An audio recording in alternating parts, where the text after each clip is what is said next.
Well, good evening, Facebook family. I want to welcome you all to the In the Blender with Brandon and Madeline Hyman. And I tell you, I'm just so excited for this opportunity to share with you guys on this evening. It's been truly a blessing, an honor, and a privilege to be with you. Thank God for my wife. She got tied up and she was unable to make it.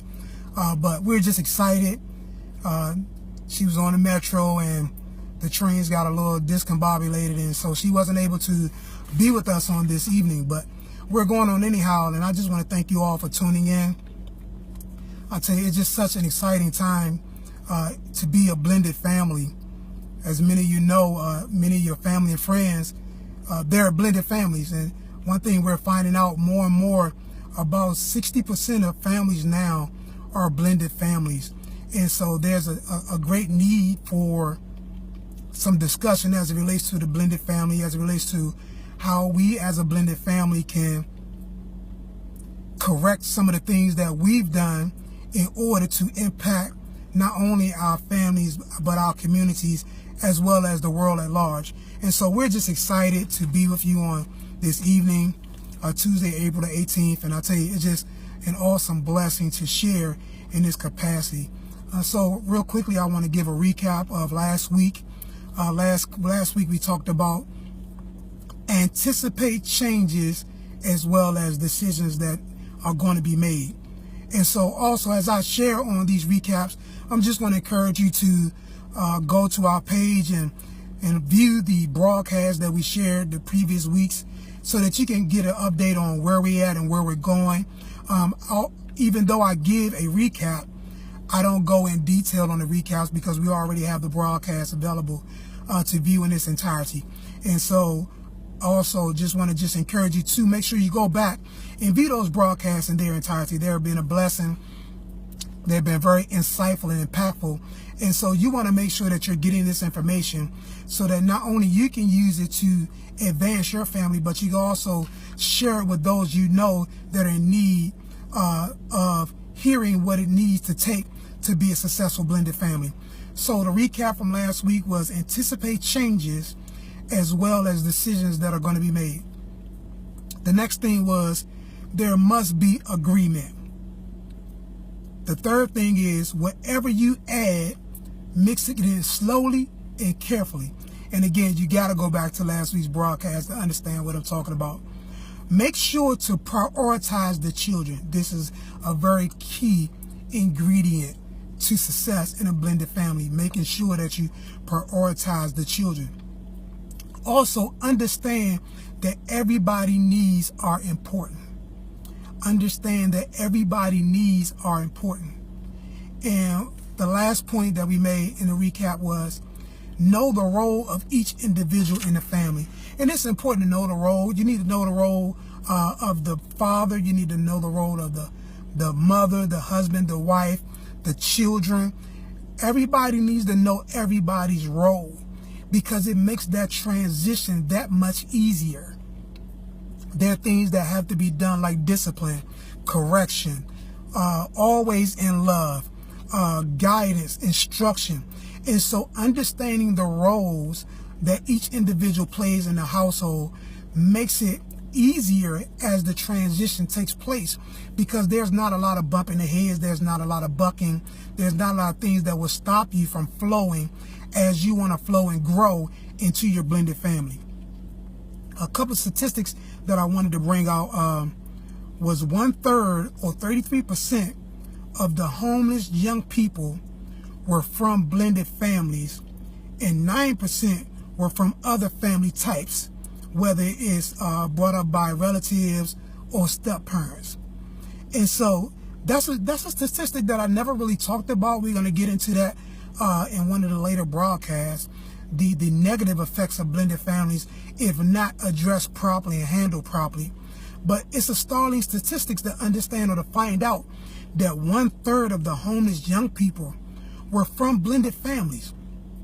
That's heartbreaking because we have a civil duty, we have a duty, an opportunity, a right to make sure that when we come together as a blended family, that we're nurturing our children, that we're making sure we give them the best opportunities to be successful. Understand that they're going through a lot as it already pertains to entering into a blended family. Because some of them have dynamics that they're used to, and then when you come into this blended family, now there are things that they're dealing with, and they may not know how to handle that. And you have a lot of kids, they're running away, they're rebellious, a lot of different things that they deal with. But it's important to understand that we have a role to play as parents and as a community as it relates to the blended family. So one of the starting statistics that I wanted to share was 1/3 or 33% of the homeless young people were from blended families, and 9% were from other family types, whether they're brought up by relatives, their grandmother, their aunties, their uncles, older siblings, or even the step-parents. And so we have to change that. The second statistics that I want to bring out is every day in the United States, it is estimated that 2,100 blended families will be formed. Let me say that again. Every day in the United States, it is estimated that 2,100 blended families will form. That's amazing. But it's not amazing because when you understand the times that we live in, the decisions that we make, a lot of people, like I shared before, a lot of people, they're having children, but they're waiting to enter in marriage. They want to be parents, they want to be daddies, they want to be mommies, but they don't want to make that commitment for the husband or the wife. And so they're really concerned about their careers and things of that nature. They want to travel, they want to do a lot of things, and they put off marriage until they get themselves situated or settled or established. And so it's not alarming to understand why that number is so high. It's just important for us to understand that when we enter into that, we have an obligation and a duty to make sure that we play our proper roles. And so the last statistic that I want to give is and talking about statistics, there are a lot of disturbing statistics concerning the blended family. But what's more disturbing is the fact that most couples are unaware of the challenges that they will face as a blended family. That's disturbing, because most people, when they enter into a blended family, they have no ideas of the things that it takes to be a success as a blended family. This isn't you just marrying a man or you just marrying a woman and you have no children and you starting a family on your own. You got a lot of different dynamics that go into making a blended family. And if you aren't aware or have a clue about what it takes to be a success as a blended family, there's going to be a lot of problems that's going to arise. And so they think that they will automatically be successful because this may be their second or third time, not knowing that they are still the same person with the same ideas and the same mentality. And this is important because even when I entered into this blended family mix, I had to change the way I thought about things, because it wasn't my previous family. It wasn't my previous lifestyle. It wasn't dealing just solely with my previous child. But I had a whole nother family that I was dealing with, and I couldn't deal with them the same way that I dealt with the previous family. Why? Because they weren't the same people. And so you have to understand that when you're entering into a blended family, even if you're just coming from a relationship, understand that that person isn't the person that you used to be with, or those children aren't the ones that you may have raised. And so if you don't make the proper adjustments, you're going to find yourself in a situation that's going to be very detrimental, not only to their growth, but also to your growth and to the promises that God has given you as it relates to being a family. And so tonight, I just want to talk about realities of a blended family. There are a lot of realities that come with a blended family, and it's my heart's desire that you know some of these realities, that you know them all, but that I can only share some with you at a time, but that you know the realities that it comes with being a blended family, and that you understand that you too could be a success. You too can play a valuable role as it relates to a blended family. Understand that more is caught than taught. I love my pastors, Dr. Mike and D.D. Freeman. They're so insightful and so impactful. And one of the favorite sayings that I heard throughout the years is that more is caught than taught. The reason why we established this broadcast is because we want to make sure that you catch some things that's going to allow you to be a success as a blended family. Yes, we know you've heard some things. We know that you've heard a lot of sayings and a lot of things of that nature. But the reality is most of the stuff that you heard is just not true. And you really don't have a clear understanding. Let me tell you something. You're not going to know how to be a successful blended family from your beautician or your barber or the person you work out in the gym. There are some things that you're going to have to really seek the face of God in as it relates to being a blended family and trust the instructions that's given you in order to be a success as it relates to the blended family. So one of the realities is the blended parents can be in a different place in the family. One of the parents could have been a parent for years while the other parent may not have children or been in their lives. And that was one of the dynamics that we faced. My wife, when we got married, she had 3 daughters, and so 2 teenagers and a preteen. And so my son, he was thousands of miles away.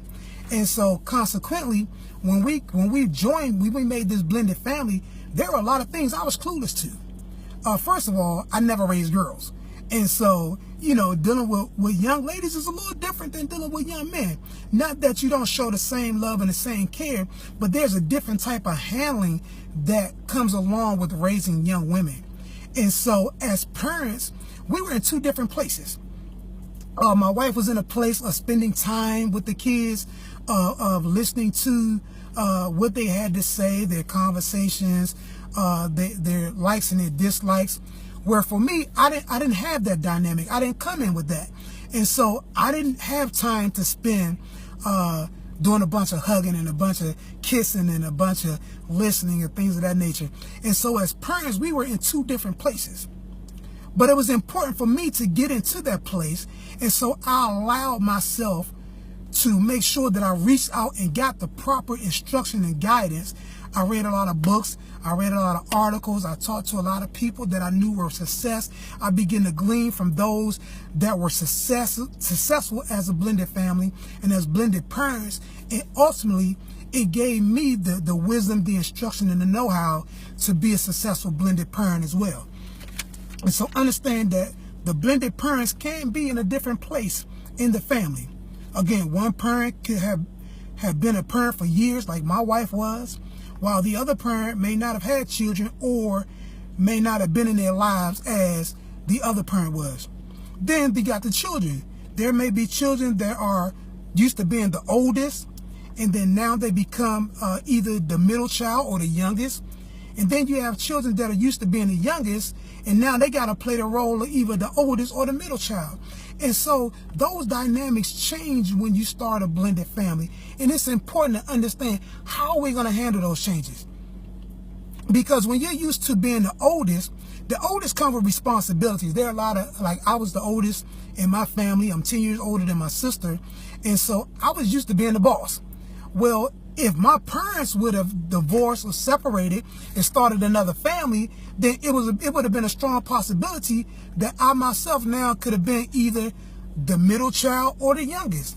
And so how would I have handled that change? It is important to really want to understand how the children are going to handle the change, how they're going to handle this different dynamic, because they're so used to flowing in what they've been flowing in for so long.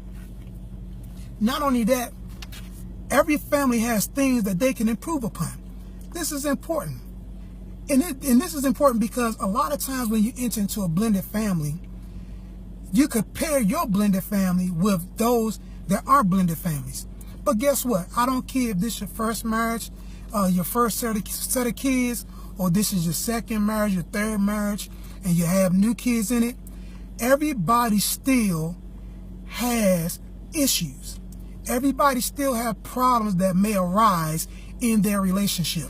And so understand that you're not being punished, or this is not just because you're a blended family.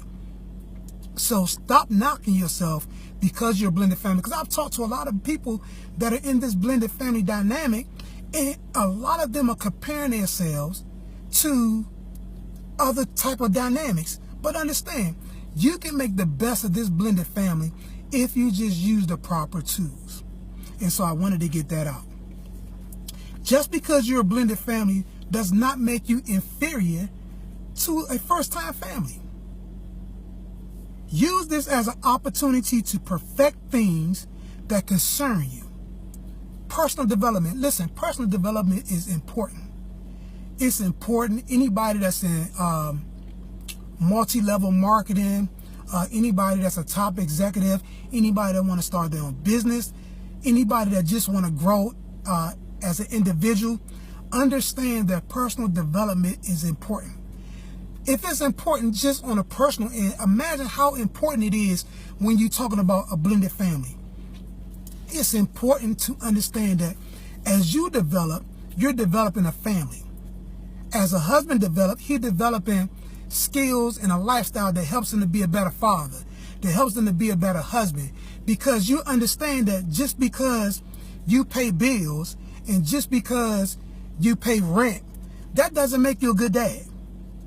You was gonna do that, or a good mom. You were gonna do that regardless if you had children or not, regardless if you had a family or not. You were gonna make sure you pay your bills. You were gonna make sure you pay your car note. You were gonna make sure that there was food in the house. You were gonna make sure that you wash clothes. Certain things you were gonna make sure of, regardless of whether or not you had children or if you had a family. So if you're just doing those things and you think that those things make you a good husband or make you a good father, they don't. And one thing that we hear all the time is the power to define is the power to fulfill. What do you mean? If you can't properly define the role of a father, if you can't properly define the role of a husband, just because you're a good man, just because you're a good woman, doesn't make you a good father. It doesn't make you a good mother. It just makes you a good man. It just makes you a good woman. And so it's important to now define these other roles that you play. I'll give you a great example. Not only am I a father, but I'm a son. Not only am I a son, I'm an uncle. Not only am I an uncle, I'm a grandfather. Not only am I a grandfather, I'm a nephew. And so all these different roles that I have, if I don't properly define what those individual roles are, then I'll think just because I do one thing, that makes me adequate or successful in all the other. And it doesn't. And so it's important to be able to define the individual role that you have in order to be a success in that role. Love can't be forced. This is important.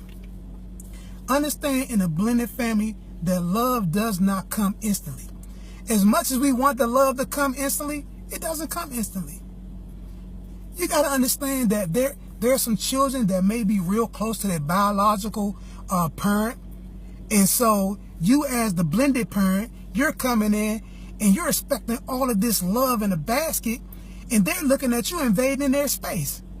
And so understand that love doesn't always come instantly. Previously, we talked about expectations. And so I want to help you curtail your expectations. Hey, Elaine, I want to help you curtail those expectations so that you'll know that, guess what? It's not that love isn't coming, but don't expect it to be instantly. Don't expect it to be instantaneous. And so this is going to be important to your success as a blended family. Sometimes this can be frustrating. It can be disappointing. Mutual respect, let me say that again. Mutual respect may be more realistic as a goal than it would be for love. What do you mean? If you learn to respect those in the household, love is inevitable. Why? Because everybody wants to be respected. Children want to be respected. Husbands want to be respected. Wives want to be respected. Fathers want to be respected. Mothers want to be respected. And so when you allow mutual respect to flourish in the household, love is inevitable. Even when the blended parent may be ready and able to love the child may not be ready to love you back. And it's so funny because I remember when I got to that place with the girls, I wanted them to love me. But I didn't take the time to understand that they were dealing with some things as it relates to this blended family. And it took them a minute to get to that place. And so what I had to do was I had to be consistent. Consistency is key. I had to be consistent in my love towards them. What do you mean? I couldn't say that I loved them, but didn't show them that I loved them. I couldn't say that I loved them, but was never there for them. I couldn't say that I loved them, but never listened to them. I couldn't say that I loved them, but never opened my arms to receive them. I couldn't say that I loved them, and every time they made a mistake, I put them down. Because remember, love keeps no count. And so, in order for me to be consistent in that love piece, I had to remove myself or divorce myself from my feelings and my emotions as related to things and attach myself to what I knew I wanted to gain out of this blended family relationship. And so this is so important. Lastly, understand that because you want to succeed as a blended family, you have to understand that there's nothing wrong with seeking counsel. There's nothing wrong with seeking counsel. Many of you know, and if you don't know, May is Mental Health Awareness Month. And so there's a great push, you know what I'm saying, to make sure that people as a whole, that they're whole. And so next month is, May is Mental Health Awareness Month. And just understand this, because you seek out counsel, that doesn't necessarily mean that there's something wrong. Some people seek out counsel because they just want to be better. Some people seek out counsel because they want to be on top. And so when you're doing that, understand that just because you're doing it, that doesn't mean that there's something wrong. That doesn't mean that you're lacking or that you are up to par or that you have all these issues. It could just mean that you just want to be better. Who doesn't want to be better? The reason why gymnasts continue to exercise is because they want to be better. The reason why football players and sports and guys that professional sportsmen, the reason why they're always practicing is why? Because they want to be better. So why is it that when it relates to our mental health, we think that there's a stigma attached to wanting to be better? There shouldn't be. And so I want to encourage you to make sure that you're seeking counsel, that you're seeking guidance. We had actually the last two couples we had. One of the most awesome things our ministry does is every other month here in Maryland we have what's called Marriage Made Easy, and so it's been a very awesome ministry. About 500 to 700 plus couples, they gather the first Friday of that month, and we just get poured into. And two of the last couples that we have talked about seeking out counsel as it relates to themselves and growing and maturing and making sure that enter into the relationship that they don't take about a bunch of baggage that they had. And also, if they were in a relationship, they made sure that they sought counsel to get that baggage out of the relationship, because you understand that this could be a hindrance to the growth and the maturity of that relationship. And so I want to encourage you to seek counsel. Talk to your pastor. If you're a partner or a member of a local assembly, seek the counsel of your pastor. Or like we have a marriage ministry team that counsel partners. And so make sure you're seeking out that counsel, because guess what? Nobody knows it all. And so you want to make sure that you're at least getting poured into. You want to make sure that your ideals about the blended family are proper, because you don't want to enter in and you are part of the first statistic that I read, with 30% of homeless young people come from blended families. We want to erase that. We want to change that around. And it's our heart's desire that as we not only reach our Facebook family and friends, but we reach the world at large, that we begin to turn this thing around and that we begin to impact this nation through the Word of God and Holy Spirit by impacting and sharing what it is or what it takes to be a successful blended family. And so I want to encourage you to make sure that you're seeking counsel, even if you're get ready to enter into a blended family, or if you're already in a blended family, seek counsel on how to make it better. Proverbs 11:14 says this: where no counsel is, the people fall. But in the multitude of counsels or counselors, there's safety. The first part of that says, where there's no counsel, the people fall. So you're wondering why you haven't been successful, or that you're not getting the success that you desire. Maybe it's just because there's no counsel. You're not seeking out wisdom. You're not seeking out instruction. You're not seeking out guidance. You're trying to do this in your own might and in your own power, and you don't have the necessary tools right at this moment to be a success. And so seek out counsel. Because we read in Proverbs 11:14, it says, where no counsel is, the people fall. Aren't you tired of failing as it relates to this blended family thing?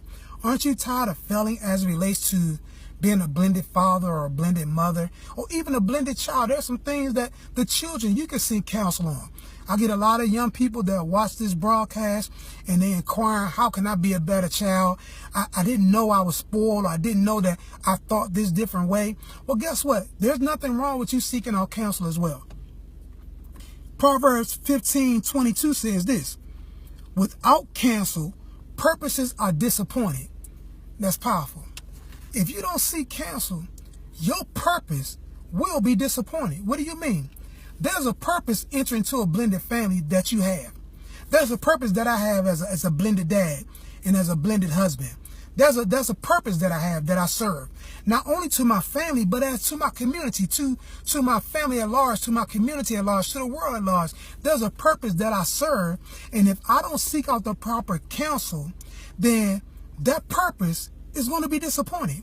Why? Because there's people depending on you. Let me say that again. There's people depending on you to be a success. And if you don't look at that, and if you don't understand that there's people that's watching you right now, how you handle your family, how you handle your marriage, how you handle issues as it relates to different dynamics that may come up in this family thing. If you don't understand that there's people watching you, then guess what? You're going to miss your purpose as it relates to not only impacting your family, not only impacting the world at large, but impacting the kingdom of God itself. So I just want to encourage you to make sure that you're seeking out that counsel, to make sure that you're not in this thing alone. I'm just so excited. I wish I had my sweetie here with me, but she's here in spirit, and I love her. We want to thank you again for tuning in to In the Blender with Brandon and Madeline Hyman. And I tell you, it's just been such an awesome honor and a privilege to share with you guys. You have no idea the need there is for discussions like this, for a platform like this. And so if there are some questions that you want us to address, send them to our email. We are a blendedfamily@gmail.com. We are a blendedfamily@gmail.com. And so we want to make sure that, we encourage you guys to send out those requests so we can address them at a later date. We get a lot of questions, a lot of just things that people want us to discuss, things that they're dealing with, and how to handle it. And so if that's you, or if you know somebody that's dealing with a blended family in that dynamic, make sure that they send us an email to weareablendedfamily@gmail.com. I love you guys. I'll see you again next week. Make sure that you're just tuning in to these broadcasts. Don't forget to share them with your family, share them with your Facebook friends. We coming up with our YouTube broadcast soon. And so we're just taking this thing by storm. I love you guys. Be blessed. Again, we are blendedfamily@gmail.com. And so we love you. God bless you. And see you on next week. Bye-bye.